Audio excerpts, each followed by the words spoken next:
Nobody goes to the gym and says, let's train our mind today. But there are so many things that you do in the gym that actually train your mind. All right, and welcome back to The Price for Paradise. My name's Woody, aka Creston Woods, and back again with me today, we brought back Cynthia. Thank you for having me again, Woody. What's going on, Cynthia? How are you? I'm good. How are you? So this is Cynthia's like my third time. What, third time? Yeah. But this is our first video podcast, so we're gonna go back over Cynthia's story a little bit. We're gonna go. Tell us who you are, Cynthia. So what? Oh my God. What kind of trainer are you? I mean, I know she trains at my gym. We've been talking about her a little bit. We do booty camps as our last podcast, but yes, we did. Okay, so yes, I'm a trainer here at Elevate with Woody. I have been doing this for over 10 years. I really have like a mix of like athletic and performance, and then also like my Gen Pop clients that are just, more aesthetics and, just wanting to build the booty. And then of course I do the boot camps with Brittany. So that's a little bit about me. I come from an athletic background, played an athlete myself. What were your sports back in the day? Softball, volleyball, and cheer. All right. What was your main one? What would you like the most? Softball. Yeah. That was year round. That was like I think club. That's why we connect. We're ball players on the field. We get it. Oh, and we did boys club together. Yes. I finally got the invite. Exactly. Yes. So a couple weeks ago, actually last podcast that we did on video, me and TJ talked about our men's group, and our men's group, we had a co-ed day where we went out to the sand and we did some sand workouts, and so it was legit. I loved it. We got to do it again. We'll definitely be hosting more of those combined events, but sometimes we got to let the boys be the boys too. Come on. Okay.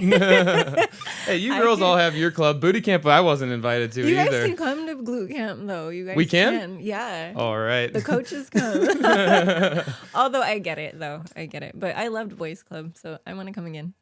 Awesome. Well, let's bring it off. So today's topic we wanted to talk about was mental health. Yes, mental health. And so why do you feel like mental health is the main focus of today? Why do you want to bring that up? I believe that mental health is a pivotal component when training because you often don't know how to train your mind when you're in the gym. Nobody goes to the gym and says, let's train our mind today. But there are so many things that you do in the gym that actually train your mind. And that spills into like how we delegate into our normal lives, because once you feel good here in the gym and you've conquered something that was meant to destroy you, you take that out into the world.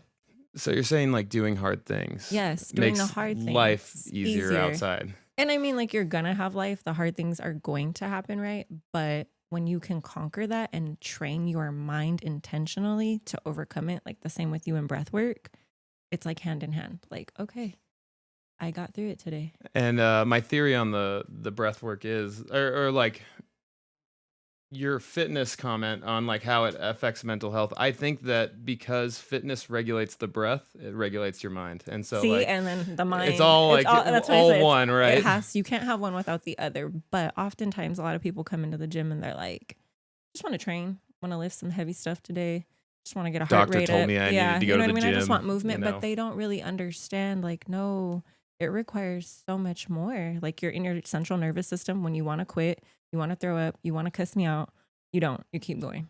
So. Yeah, and you find your boundaries, like how hard you really can push, right? Because oftentimes, we don't know how far we can go until somebody pulls it out of us, or until like we're forced to do it, right? Or like until we go to failure, right? And then a lot of people don't even know. Like, first time you see a client come into the gym, they don't even know what failure really is. Like, they've always done 10 reps, right? So like they'll get to their 10th rep and then they'll be done. And then they'll be like, okay, I did my 10. They're not moving up in weight. They're not hitting that failure point. They're not pushing themselves close to that edge, zones, right? They're in their comfort zone. Yep. Yeah, because they've created this gym routine, but sometimes you got to push the boundaries a little bit to make growth, and nothing grows in comfort zone. So yeah, that's why mental health is just, very important as well. You see a lot of people come in with their problems. Our clients, they always come in, and the gym is their happy place, right? It's their 1 hour a day where they can take all that and relieve their stress. And then when they come and they leave and they feel better.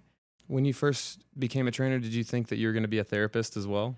No, I didn't. I had no idea. I was like, oh, it's just going to be fun. We're going to be in the gym laughing, talking. The music's going right. Yeah, and like we I chose had this job so we no could be fit idea. all our lives. And Then we could, I you was know. like going home like, oh my God, these people really have issues and they feel comfortable talking to me about it. And I like really loved that. Like, oh my God, I made them feel better today, you know? Yeah, and So, then you realize like a lot of these issues everyone has. And true. like you've actually had a lot of the issues that you're helping these girls with. Yes. Like a lot of times it's like because I overcame that issue, I can walk now you I through. can walk you through. That's so true. I never really like put it together like that because it just comes natural now where I'm like, I get it. I've been where you've been. I know I want to throw up too, but and then it's just more, you know, it gets more in depth because there's levels to it. So it's like, yeah, sure, this is the physical component, but like the mental spills into the emotional and the spiritual level of it. And you see the same thing with breath work. Oh, every time. Same thing. Yeah, no, I mean, to big degrees, people crying, people, you know, screaming, letting it out. The body holds so much trauma and they don't realize that. So I'm just like, go ahead, release. And sometimes they're like, I don't know why I'm crying. I'm like, it's okay. Just cry. No, because a lot of people don't process their emotions. And so when you don't go through and feel those emotions in the moment, you store those emotions and you store them in the body, and the body never forgets it. And then it's also key. I have a rule with my clients. I don't let them talk negative about themselves when they're like, I can't. I'm like, you can. You can. And I'm a firm believer that the body is always going to do what the mind tells it. So if you tell it you can, you will. Yeah, your biggest self-limiter is right up here. And so again, the mental health component is training the mind, right? And I'm like, if you keep telling yourself you can, you will. And then I'm like, oh, what happened to that? I can't, you couldn't, you didn't think you were going to do it. And then I'm like, just try it, just do it. And it's got to be rational self-belief, right? Like you can't, you know, be like, oh, I can lift the entire gym, right? Like that's just, I'm not picking up a truck, you know, I'm not saying all that, right? But if you've seen other people, other human beings doing the same kinds of activities, like generally most people can do these things and you're pretty fit yourself. Like these are like realistic goals that we can all believe that we can do, right? And all human beings are, you know, prone to adaptation in a good way. So I think that we all can make those steps. Yeah. And I think also to piggyback off that, when you have clients that don't know, like that they've even limited themselves in that box, and then to finally overcome it builds that confidence. And it opens up a whole new world. Yes. It's like, and I didn't know all these possibilities were available to me. No. And then you start to see them transition and become into like their highest self. And then that's cool when they're walking in with their head and their shoulders up now. And they're starting to get creative with their work. They're like trying new things. And they're like, it's I thought of you and I came in today and I'm like, yes, that's the goal, to build your confidence. But it all started in the mind. Yeah. And they don't realize that because, I mean, I get it. The gym is intimidating. It's a scary place. It's like there's all the gym bros. It's a male-dominated field, you know? Yeah, and it definitely depends on which gym you go to and which style of gym you go to. Because if I go to a Pilates bar, I am also very intimidated by all you ladies, okay? That's totally different. MegaFit is the most humbling experience. That is humbling. Shout out to our friend Jerry, who with MegaFit, it is... Michelle's my favorite. Yeah. She'll be making it like easy. I'm like, no, girl, this is tough. But no, so that's why I really value the mental component when working out, because it's like when you're having a bad day, when you're going through all those emotions that you just, you know, you have and you're battling in your mind, you bring that here and then you are able to conquer that and push forward. Do you have any examples of like times in your lives where like you kind of leaned in and like you needed these things? Because yes, are you kidding me? On a weekly basis, it's like brushing my teeth, but yes, actually, obviously at the typical breakups, right? Oh, you yeah. always want to go into the gym. The best shape of my life get every your time. Mind and your body back, right? And be like, I'm going to show you, right? But then it becomes more about you. Yeah. But I think even deeper than that, I actually had lost my brother due to suicide. So for me, it was like, I just wanted to come into the gym and get away from the world and just process that and work on me. And I didn't even know how to process that, right? Because I didn't know about like therapy or how we have all the tools now. Like it was a stigma back then. It wasn't talked about. Like it was kind of like, oh my God, you know? So for me, that was a time in my life where I was like, whoa, like I don't know how to process this. And nobody around me could relate because my friends were like, because this is not we've a never normal lost occurrence our like that. siblings, let alone our siblings due to a death like that. And most even adults couldn't. So they were like, you know what I mean? It's not a natural flow of life. So yeah, for me, the typical breakups, right? The bounce back, the level up, and then definitely that kind of changed the whole trajectory for me. That happened when I was young. I was 20 years old. 20 years old. So I was always used to being in the gym, but like that made me just like really zone in and go harder. And it was like, it was your outlet. It was your place where you could get away from all the, and I had no idea that I needed it and then I got to a place where I loved it. Like, before it was the intimidating, I felt stressed just walking in here. I'd drive by the gym, and if it was too full, I'd drive off. Like too many cars, I didn't want to go in there. But then I had to build it up because it's a lot. So I can relate to a lot of my clients when they come in and they're like, whoa, this is a lot.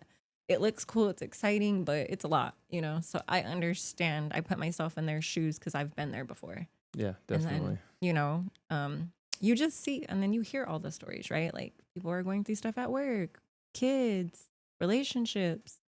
So you're like, wow, like this is what they needed to help push. Was that like, was fitness everything that you did? Because I know like that's a really hard, situation, right? And so did you go to like other like alternative therapies, like talk therapies and different stuff like that too? Or did you kind of just manage that on your own?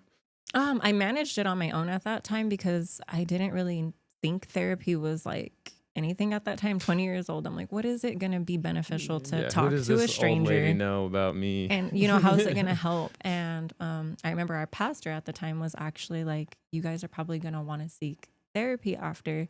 And that always kind of just stayed as a little seed in my head. So it wasn't until I got into my adult years. I say adult years like I was an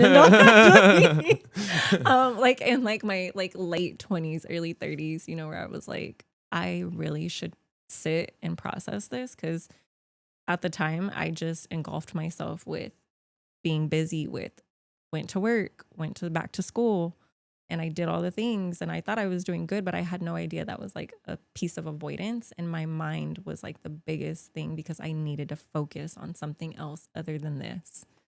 And I thought, well, it's good stuff I'm focusing on, right? But not realizing I'm just sweeping it under the rug. It's still going to be there 5-10 years from now. And it was. I still had to clean it. Yeah, exactly. And so not necessarily fitness it's not going to solve like the stresses. No, it's not going to solve it. But it's going to manage it, right? Yeah, and so that's like did. The biggest point of this, right? Like, is that if you are under those like massive stresses of like life that are like big life turning points, like you can lean into fitness to help manage it. Absolutely. So that was like you said, like an outlet. It was a way for me to repurpose this energy into something. And as I was able to, because I was having anxiety and I didn't know why. And I didn't even know what anxiety was. Yeah. Until I was like, why is my heart pounding? Like, what is this? And then I'm like, oh, that's anxiety.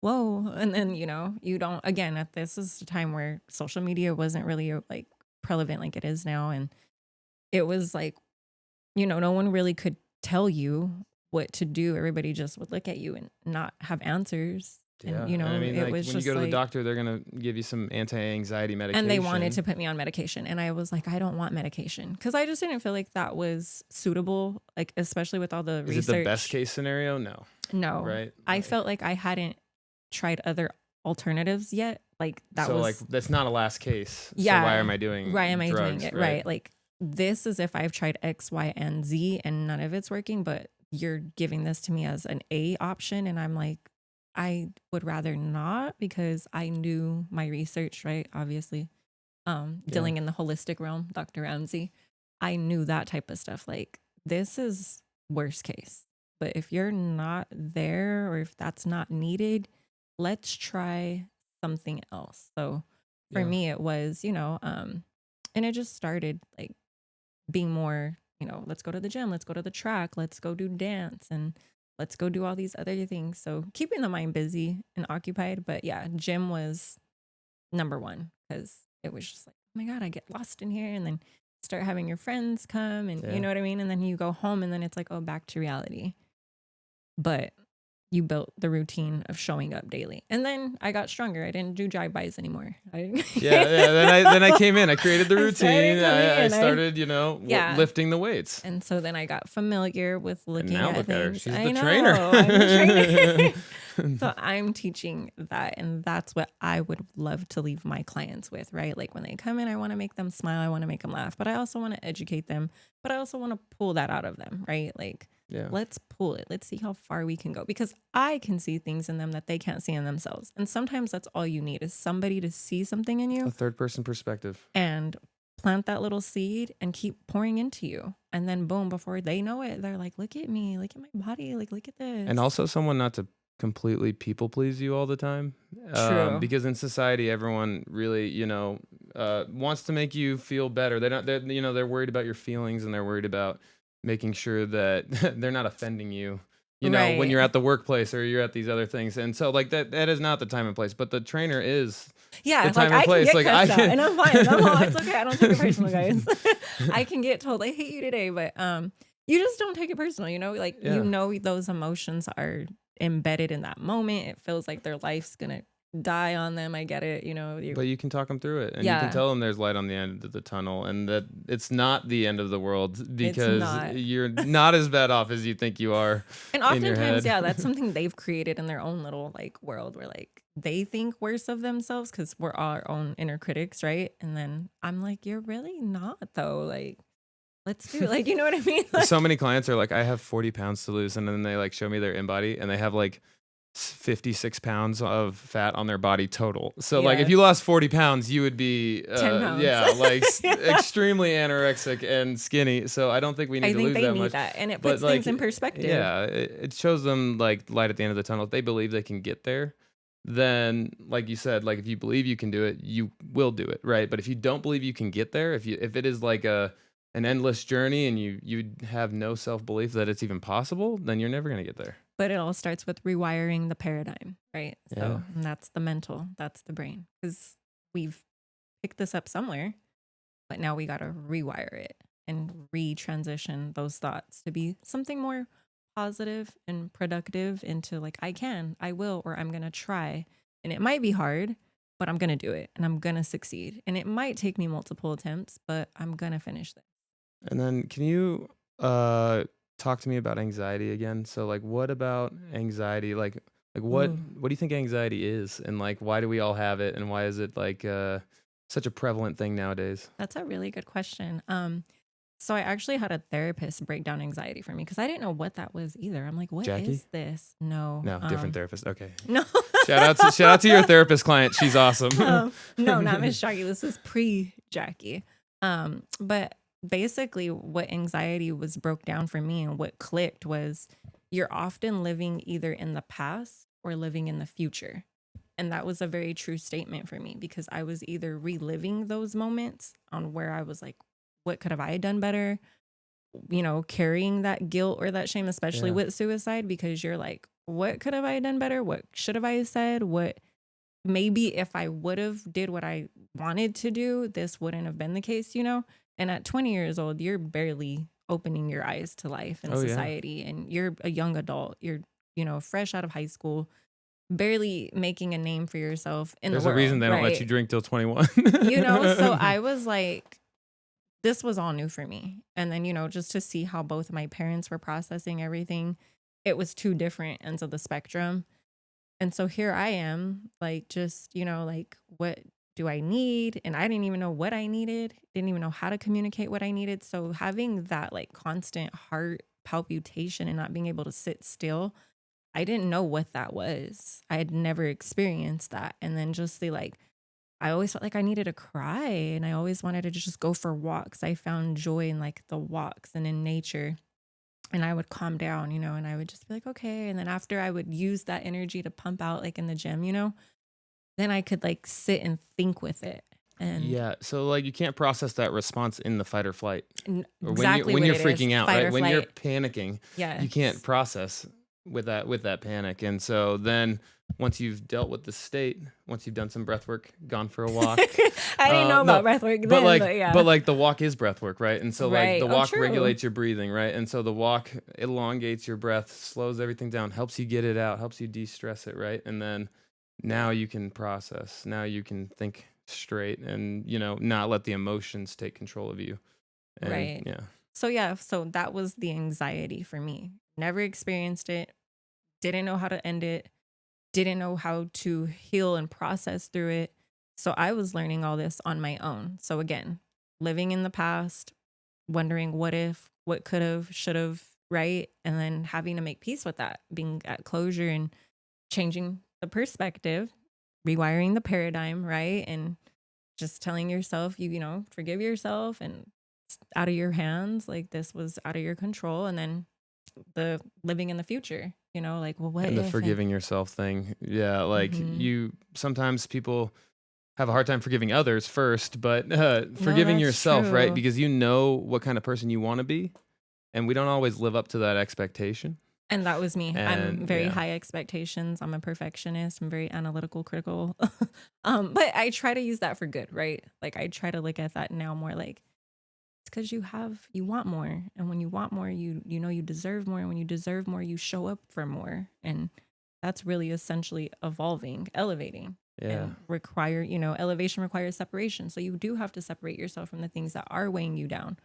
Again, starts in the mind. So for me, yeah, when my therapist said that, it clicked and it was just like a light bulb went off. And I'm like, yeah, that's why I didn't feel present. I couldn't be present in the moments like when I'm around family and friends.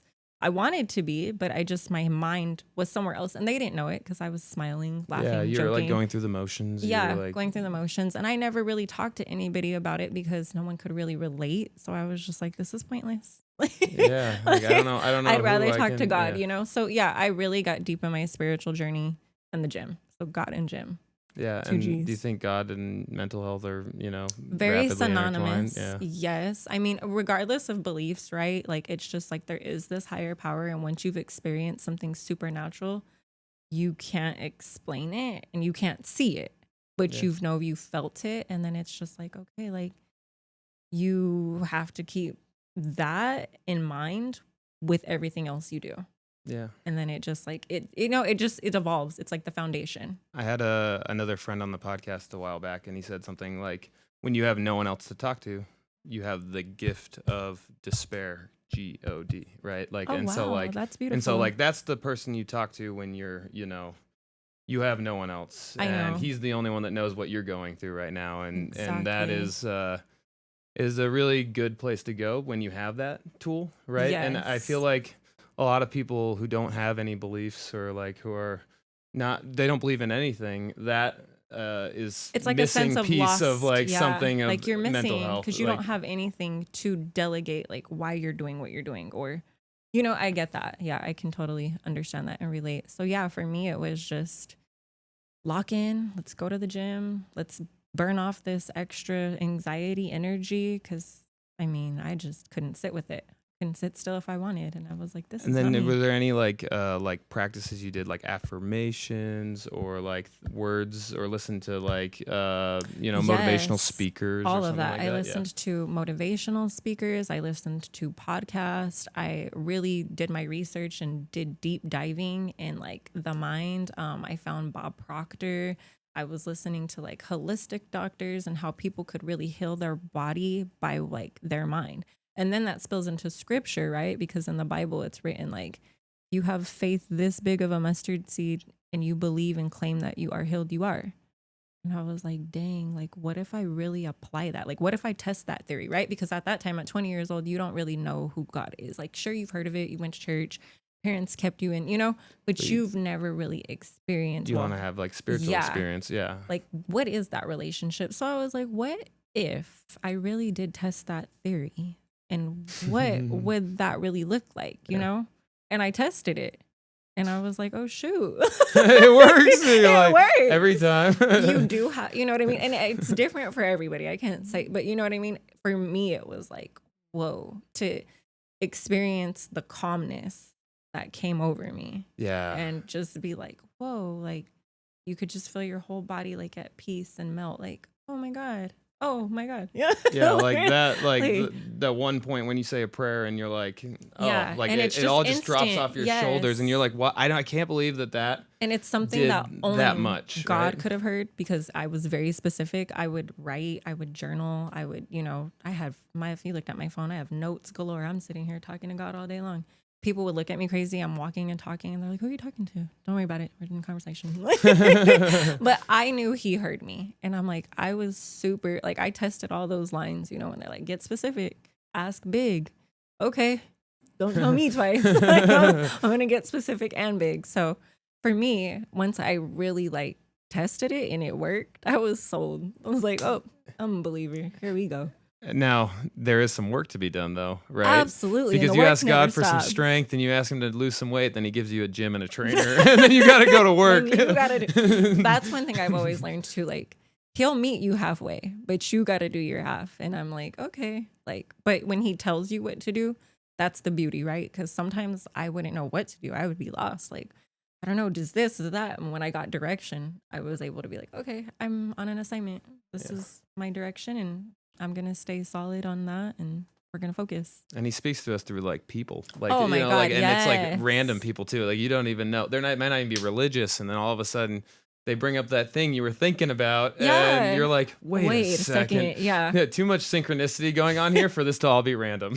Yeah. So, but again, it all started with the mind and the mental component of, was I willing to do something different? Was I willing to try something that I never tried before?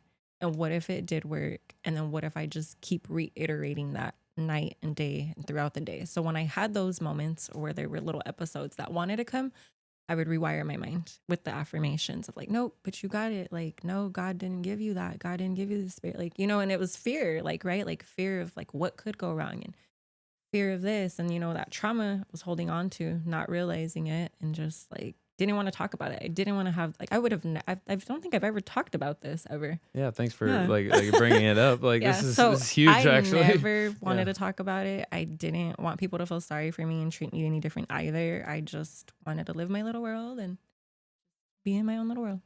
Yeah, because you don't. It's like not the thing you want to be the center of attention for, right? And you don't want people to feel no, please bad don't. for you. No, like, you're like, don't feel bad for me. I'm doing good. Yeah. It's just, emotional. It's hard. It's tough. It's but now one. You see it in our society and how unfortunately it is a thing, right? And you see so many kids, young kids now taking their lives. And you're like, oh my God, like what if they just had somebody to advocate for them, or somebody to step in and say like, I promise you it gets better. I promise you, like, this isn't the end all be all. Like, it might feel like that and it might seem like that, but like, I promise you, it's just like a test, and it's just a really hard test right now. And you feel like your back's against the wall, and you feel like you got to quit and you got to give up, and you feel like you ran through all your options. But like, that's the point of the test, to see who you are, like to see what you get redefined as, right? So show you what you're made of. Yeah, exactly. Show you what you're made of. And that spills into the gym, right? Like, what are you made of?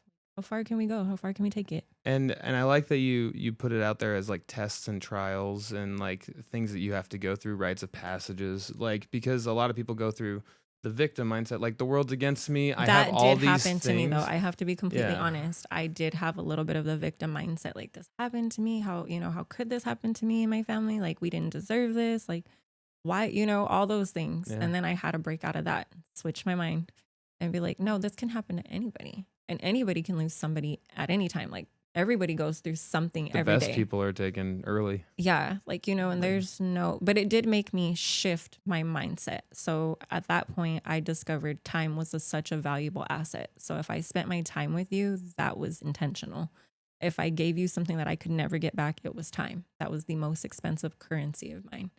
So that shifted. And then I never liked to leave on bad terms with people, because you never know, right? In our head, we think I'll see you tomorrow. But what if I don't see you tomorrow? Like, do I want to be remembered as that was our last encounter? Yeah. And we take that for granted, right? Like, we walk in and we talk and we see you later. But what if we don't? Yeah. I mean, like TJ's athlete last year, Talha, like, one day he's in the gym, one day he's gone. And that's so unfortunate. Yeah. And you don't think about that because they're so young, or you think like, oh, they're healthy, they're this, but it's like, it could happen at any time, right?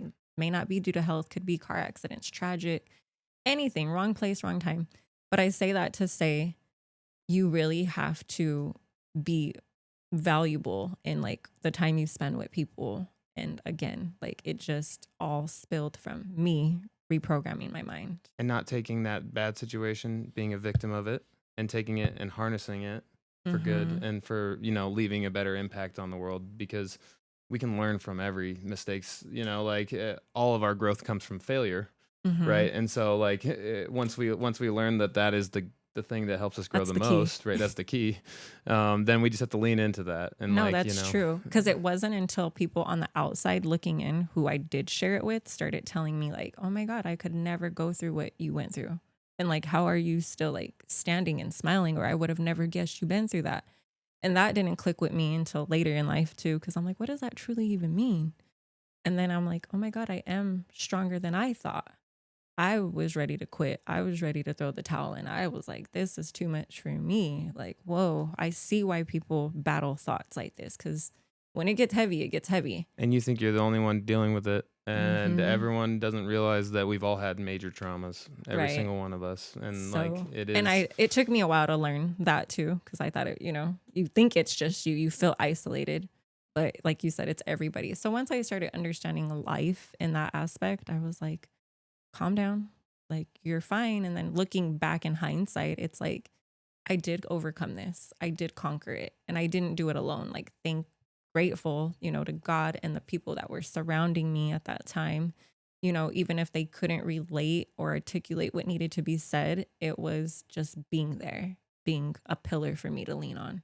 And so that's how I look at it with my clients. Like they just need you just to be there. Yeah. To believe in them, to push them. And if you intentionally are there giving your all, you're going to give them value. I know like you want to give them value. So you're going to give them value. Right. It's like your presence, your knowledge, like they hired you because you're that kind of trainer. There's 100 trainers out there. Right. But they hired you because your personality, like your background, what you know, and what resonates with them. That's true. Thank you, Whitty. See, even you reminded me.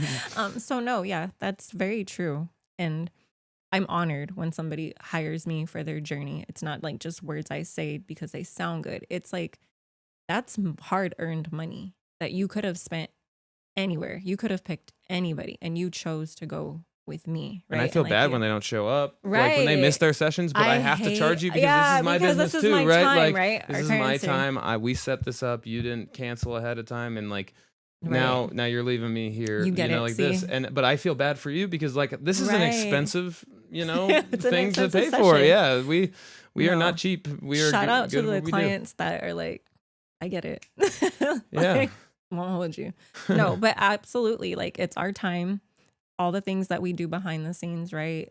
To get ready for your session. And it's just like, well, we didn't want it to come here, but it came here. And what can I do? I'm still trying to help you. Yeah, I'm trying my best to help you. I'm giving you as much value in this 15 minutes left of our session as I can, but and if you see doctor offices do it too, it's like, okay, like it's just to protect your time. Yeah, and then I think it shows whether you really want to be there or not, though. Like absolutely, if you show up on time, because like if you're going to a concert, like you show up early. When you're going on a road trip or vacation, you wake up that morning, Christmas morning, you wake up fresh, like you are ready to go because you're excited, right? But when you go to the gym, sometimes it's a grind, right? It's a discipline that you want to be there, but it shows that you want to be there if you show up on time. But how many times too can you relate to those mornings you wake up and you're like, I do not want to go. I am tired. It's cold. I'd rather lay in bed and cuddle. It's warm.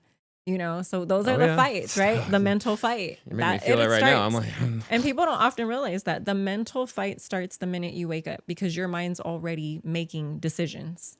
Do I eat? Do I not eat? Do I go back to bed? Do I wake up? Do I shower? Do I not shower? Those are all choices. Some come more easier and natural for others, but it's still a choice you made because you could have chose to go back to bed. And the later you go to bed, the harder those choices get. So I say that to say it's still the mental fight is happening the minute your mind turns on. It's like, do I go? Do I not go? And there could be a million reasons why you can't go, right? But you only need one reason on why you want to go. And you guys can like set yourselves up for success too. Like there's ways for you to like pack the night before, make a bag, set it up, have it planned out, time block proper it. preparation. Yeah. Because preparation does help, get you disciplined, at least if you don't feel like doing something that's already on the schedule. So you feel like you're going to do it. Discipline is the next component of doing something, even when you don't want to do it, when you don't feel like it. And discipline goes along with the strong mindset of I've committed to this, I'm dedicated to this, and that is my focus. And that's the goal. And nothing in the way is going to stop me, because there's going to be a lot of things that are going to try to shift your focus or steal your energy, or that are going to try to, sway you off track. But you got to fight mentally to be like, nope, but I'm going to make it. There's a will, there's a way, and I'm going to be there today. So that's how I look at it. Like, oh, we're going to just push through. We didn't get much sleep, but we're going to push through. We got to show it. Like, they're relying on you. Yeah. No, it's so much easier to get here when I have someone to be here for at 5 a.m. That's true. You have a goal. Because when I'm being selfless, right? But you have to do that for yourself too. You got to get up early for you, and you got to do the things to make yourself, it's sacrificial. It's sacrifices. That's all it really is. It's like either, you choose your hard. Like, this is hard, but this is hard too. And I always say, like, you regret the workout you didn't show up for. Like, you may not regret like anything else. Like, you always regret, like, dang, I shouldn't have slept. That 1 hour wasn't worth it. Or, like, because you wake up and you're through your morning, you're like, man, I could have done it. Threw off I definitely could have done it. Like, it wasn't worth it. Or so. And a lot of times we're not motivated, but motivation a lot of times follows action just as much as action follows motivation, right? Like, so I think sometimes if you get yourself going, like an object in motion stays in motion. So just keep moving, get going, get yourself out of bed, get to the gym, right? And then start walking on the treadmill. Like, start slow if you have to, right? Get warmed up. But once you're moving, once you're going, it's easy. It's easy, right? Like, when I do a workout in the morning, I get way more done throughout my day, because it's like once I was moving, once I started hot, then I was like, let me knock out my laundry, let me knock out my clients, let me knock out writing programs. Now that's all easy, because you got the hard part. I'm already done, and I don't have to like worry about that in the back of my mind. Hey, now I got that workout that later. Anxiety. So I always say the hardest part is just showing up. It really is, because once you're here, the trainer takes care of everything. They think for you, they set it up, they tear it down. You just got to worry about your breathing and your water. You're out of here. Yeah. Just got to worry about your breathing and your water, and you're out of here. All right. We have the last 7 minutes here. So let's talk a little bit about the other side of mental health and training. So once you get really fit and once you start doing this so much that it becomes kind of an addiction, or kind of like a body dysmorphia problem, like you've been on stage, right? There's burnout. There's like a lot of other things about mental health and fitness that you can also do, right? Right, absolutely. So once you get to that phase where you're like, okay, I've been doing this for a while. This is my routine. This is my day-to-day. I've conquered that, right? Then the next component for that mental health is, like you said, body dysmorphia. Then you start looking at yourself and critiquing and getting really critical of, like, I don't like this, I don't like that, I don't want this. And then it becomes, you're not happy with what you've already accomplished. Yeah. And there's still so much more to accomplish, which is great, right? Like, keep raising the bar, keep setting another goal, whether it's long-term or short-term. And still, like, I think the beauty is enjoy the process, right? Love where you are, because you're not where you used to be. Yeah, and it could be so much worse. And like, set that bar of you, not and other people on Instagram. Yeah, some people get caught up in the, like, not giving themselves their flowers for what they've already accomplished. And it's like, okay, that's just like, I think about, like, graduation. Like, you've already graduated junior high. Now we're going into high school, and then there's another graduation. But give your flowers for each step of the way. Yeah, no, celebrate your wins. Like, if you don't go on vacation after a season, like, if you didn't, have the end of the year party, like, you didn't celebrate your wins, do the thing. It's healthier to do the thing, because, like, you've created a reward pathway, right? And so now in society, we just reward ourselves every day. We drink, smoke, watch social media constantly, right? And all these things are dopamine spikes, and they're rewards. Right. And so you are, like, addicted to the phone, because every time you look at it, it rewards you. It's a win. It's a win. It's a win. Right. But you need to create good reward pathways, things that motivate you to do more. Right. So when you have a celebration to get to, you want to put in the work to do the marathon so that you can enjoy the party afterwards too. Like they all go hand in hand and they help each other out as well. They do. That's a really good way to put it. And I think that sometimes we find ourselves wanting that validation from everyone else, that sometimes it needs to come from within, right? Like it feels good hearing it from your peers and your family and your friends, but tell yourself that. That's why tell yourself congrats. Do what you want to do. Go get a massage. Go enjoy yourself. And don't feel guilty about it. Like don't feel guilty about spending money on recovery. Don't feel guilty go about buy something nice for yourself. Like, I played a round of golf, and I earned it. Yeah, deserved. It's well deserved. So I think it hits different, right? But yeah, so in that sense of mental component, it's one of those things where people, or clients often are like, I don't like this, or I'm like, what? You're crazy, or oh my gosh, I don't think I did anything. And I'm like, are you kidding me? Or even you saw Miss Jackie, her results, and she couldn't believe it. I'm like, no, like this is crazy. Nobody loses fat and gains that much muscle in 1 month. Yeah. Are you kidding me? Like, it was so impressive. So I want to be able to like pour that into her, and she might have thought, it's a biased opinion coming from me, so it may hit different coming from another trainer. So I get it, but that's the thing, like celebrate where you are. Sure, it's not her end goal, it's not what she wanted, but is it a good start? Is that a huge accomplishment? Did we progress today? Did we win? Like, we don't care how we won, right? Like you don't have to, we didn't win the war today, but we're winning the battle. Right, exactly. So yeah, so I think you can probably relate, like people get, used to something, it gets mundane, and then they're like, well, Whitty, I don't really think I'm doing anything. I'm just going to quit. I'm going to give up. And it's like, wait, what? Like you've done so much. You're like this close to your goal. Like your finish line's right there, but you swam 0.5 miles and you turned around. They can't see it. So it's often just like, enjoy where you are, enjoy the process, trust the journey.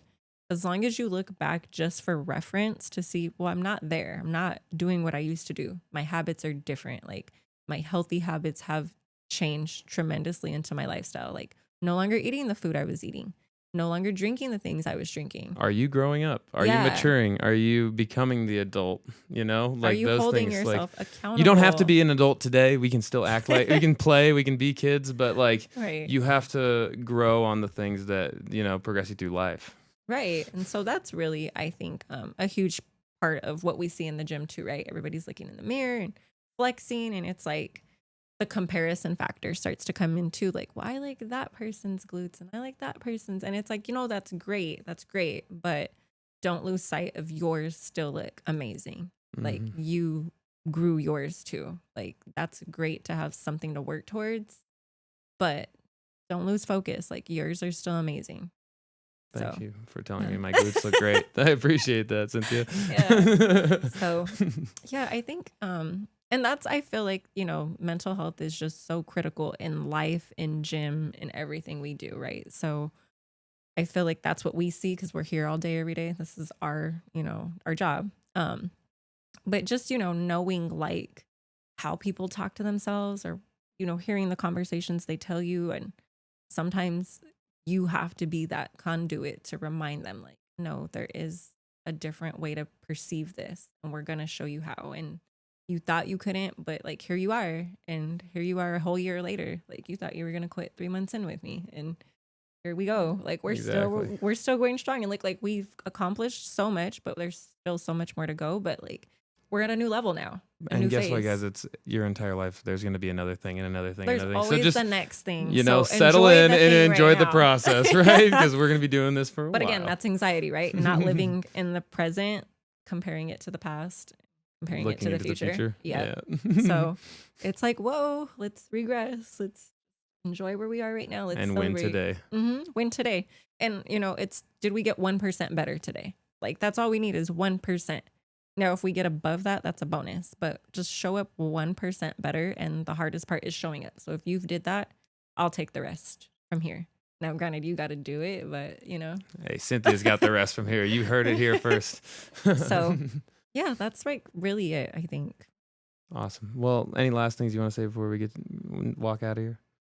No, I think that was great. I think we covered everything. Awesome, Cynthia. Well, thank you for coming back on the podcast. Thank you for it was much having me, appreciated. Woody. And thanks for letting the people know a little bit deeper about your story and some of the things that went on, because a lot of times that's hard to, bring out, especially on the video podcast. So yeah, thank you for allowing me to share that. I appreciate where can we find you on socials? And it's under my name on Instagram, Cynthia P. Tapia. And yep. Tap in, guys. Yeah, tap in fitness. All right, and we'll catch you guys next week on The Price for Paradise. My name's Woody, and aloha. Bye.